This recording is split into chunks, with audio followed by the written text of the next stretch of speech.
রাজধানীর কচুক্ষেত এলাকায় একটি সোয়েটার কারখানায় আগুন লেগেছে। শুক্রবার রাত 10:55 আগুন লাগার খবর পায় ফায়ার সার্ভিস।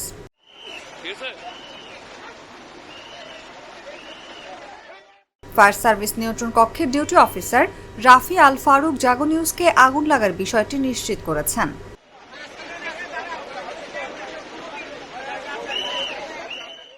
তিনি বলেন, কচুক্ষেতে 6তলা ভবনের 5 তলায় একটি সোয়েটার কারখানায় আগুন লাগার খবরে দুটি ইউনিট ঘটনাস্থলে পৌঁছে আগুন নিয়ন্ত্রণে কাজ করছে।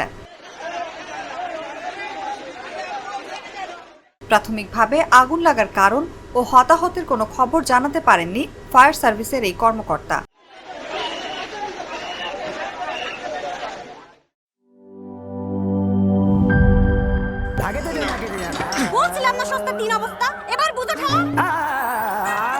ভালো টিউবওয়েল যে কেন না এবার বোঝো মজা।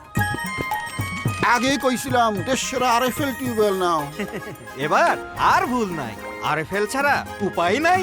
অল্প চাপে বেশি পানির জন্য আরএফএল।